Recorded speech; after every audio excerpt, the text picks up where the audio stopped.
Esto es Illo Comics, un nuevo espacio dedicado a dibujantes de aquí de Mallorca.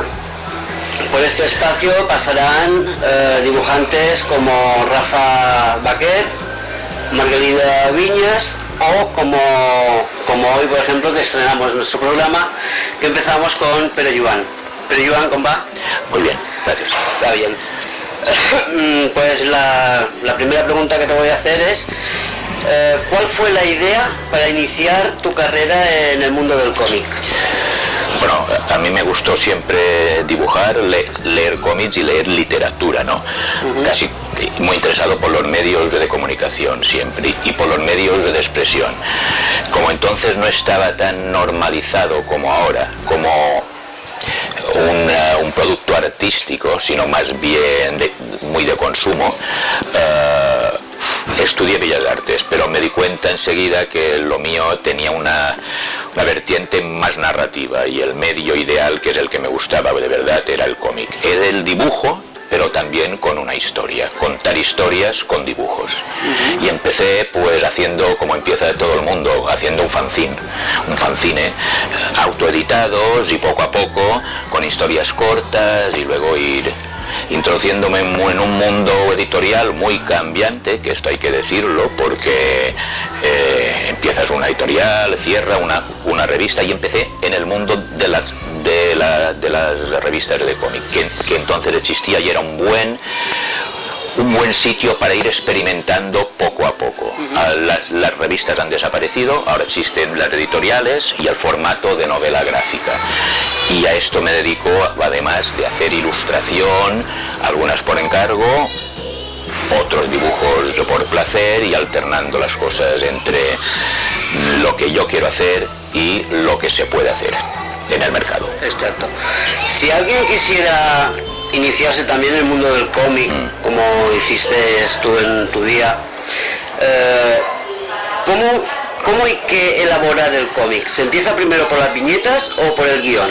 Bueno, evidentemente primero hay una idea, que a veces surge de un dibujo, ¿no? Pero hay que trabajar sobre una idea, desarrollarla, y hay un proceso que es bastante mecánico entre lo que la gente ve al final y el primer flash que te viene, una idea, ¿no? Es escribirlo, maquetar, o sea, distribuir las viñetas, la página, un proceso así, ir decidiendo, y mientras tanto lo van haciendo. Hay gente que es muy estricta con la idea que se ha planteado, y hay otra que la varía mientras tanto. A mí me gusta variarla mientras lo hago, pero de todas formas también existe la posibilidad, que es muy interesante, que es trabajar en colaboración con otro, ¿no? Hacer tú el guión, otro hace el dibujo, o al revés, o viceversa, las dos cosas. Yo lo he trabajado en todas las posibilidades, desde una idea mía dibujada por yo mismo, haciendo ideas para otros, buscándome algún guionista, o adaptando novelas que han escrito otros y yo las traduzco al cómic. Eres dibujante y historietista. Sí, yo a veces digo las dos casillas, los dos títulos, porque historietista sí es cuando cuento historias, pero al mismo tiempo a mí me gusta mucho el dibujo por sí mismo, una ilustración, simplemente, o un dibujo porque sí, que no esté dentro de una historia, ¿no? Es como si fuera un flash de una fotografía, o si el equivalente sería el cómic, es como una novela, y un dibujo, una ilustración, sería como un poema. Sería esta traslación, ¿no? Entonces yo me considero las dos cosas. ¿Tus historietas en qué se basan normalmente? Algunas en alguna anécdota, pero yo trabajo poco el tema de las aventuras, y los géneros clásicos casi no los he tocado. Me gusta trabajar sobre ideas en general abstractas. Por ejemplo, hace unos 15 años trabajé en un álbum que se llamaba Azul y Ceniza, que partió de la idea de por qué hay gente que desperdicia su propia vida imitando la vida de otros, pero la imita y la desperdicia, ¿no? Entonces, a partir de esto fui tirando del hilo y haciendo. He trabajado también adaptando novelas de un amigo mío, un escritor, Agustín Fernández Mayo, el Notilla Experience. Ya había una obra hecha y yo la trasladé a imágenes. O a veces he partido también de ideas como de cómo contar el siglo XX en 100 ideas, pero contadas en pictogramas, que me parece un lenguaje muy del siglo XX y ya no te digo del XXI.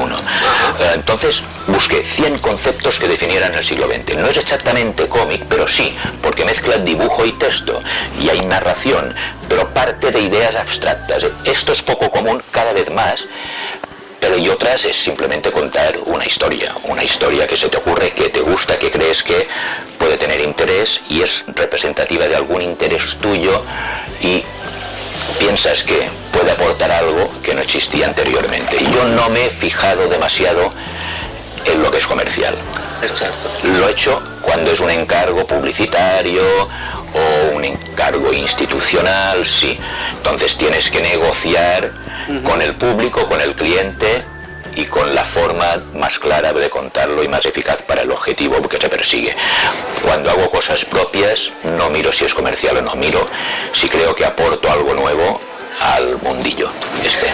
¿Te basas en algún personaje, un personaje único o varios? No, jamás. Bueno, sí que he manejado durante 1 año, 2 años, trabajando para niños, hice cuando existían suplementos de historietas para niños en los periódicos en el pequeño país, sí que trabajé con 2 personajes, entonces sí, porque salía semanalmente y llevaba a esto, ¿no?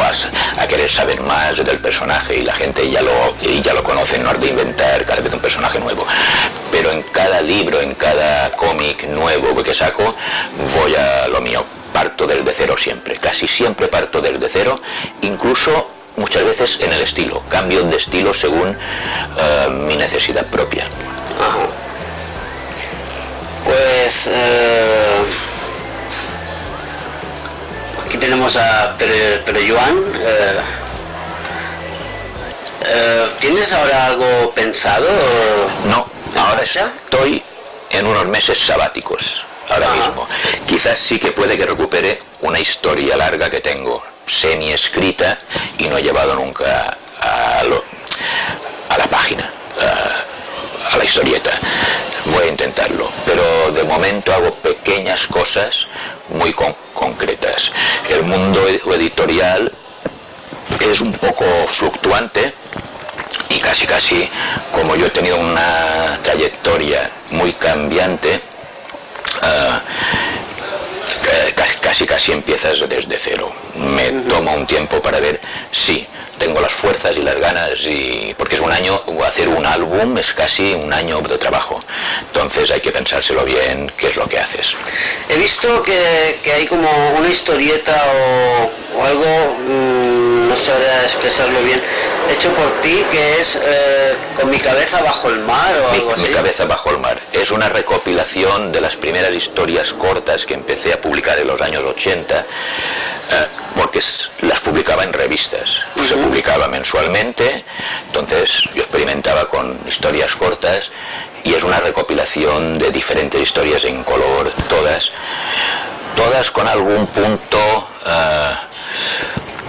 de la gente que mira más hacia adentro que hacia afuera. Quiero decir que son historias de no mucha acción, algunas con guión de otros amigos, de otros guionistas, y otras propias, pero que es gente más que piensa y habla y es más reflexiva que gente de acción. Esta ha sido una característica de todas mis historias. Prácticamente quien busque grandes aventuras raramente las encuentra, sí que hay algunas, pero son más de leerlas lentamente y pescar ideas en las historias. Muy bien, pero Joan, pues hemos conocido un poco de ti, de tu forma de trabajar, tus inicios. Bueno, no sé si hemos hablado de tus inicios. Sí, ¿no? Sí, cuando empecé poco a poco, sí, en los fanzines. Los fanzines, efectivamente, que he podido ver en las entrevistas que hablas de tu amigo Mats. Sí, porque nos conocimos estudiando Bellas Artes y entonces éramos una isla dentro del mundo de la pintura. ¿Y empezasteis el grupo Sí, del empezamos fanzine? el colegueo de tal y normalmente hemos estado en contacto contándonos todo lo que hacemos. Hemos hecho alguna pequeña historia en común, muy pocas, hace mucho tiempo. Cada uno luego tiene su trayectoria, pero sí que hicimos una aventura en común, que fue una revista que intentamos en los 90 y pico, que se llamaba Nosotros Somos los Muertos, que era una revista de cómic de vanguardia que recogíamos. Entonces abrimos una puerta que había un material pero que no se publicaba y decidimos publicar cosas nuestras en un sentido de cómic experimental que no encontraba salida en las grandes editoriales, y recogimos lo que se hacía en otras partes del mundo, en Estados Unidos, en Europa e incluso algún japonés. Quiero decir, hemos publicado durante un tiempo. Lo que pasa es que esto tiene muchas... llevar una revista es más complejo. Tiene es más complejo que hacer una historieta uno solo. Entonces tiene un sentido muy interesante porque te sientes dentro de una comunidad que son los autores con los que trabajas y a los que tú vas publicando. Pero acabó. Luego, esto que iniciamos en cierto modo en España, lo han tomado otros y ahora hay pequeñas editoriales y no tan pequeñas de lo que se llama ahora el cómic, la novela gráfica, que es el cómic, digamos, para adultos, ya no es vergonzoso leer un tebeo, por decirlo así, ¿no? Y ahora cómo está la tecnología y todo esto, que casi todo se hace por internet. ¿Cómo ves el cómic en papel ahora? Hombre, internet sería la herramienta de difusión y de conocimiento de lo que se está haciendo, ¿no? Por esto desaparecieron las revistas, porque una revista era un panorama de lo que se hacía, ¿no? En una misma habían diferentes autores. Esto ya lo tienes en internet. Pero el papel sigue siendo la forma más habitual de lectura. Hay gente que primero lo prepublica en webs, en sitios así, pero luego lo recopila en papel, porque está perdido en la nube todo. Entonces en el papel tienes el objeto, ¿no? Incluso te obliga a plantear el libro como un objeto más bonito, que de ganas tenerlo en las manos como un objeto propio, algo que no puedes sustituir la imagen virtual.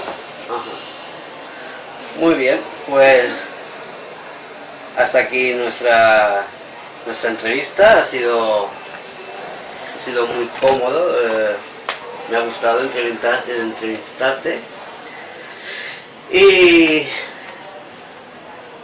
pues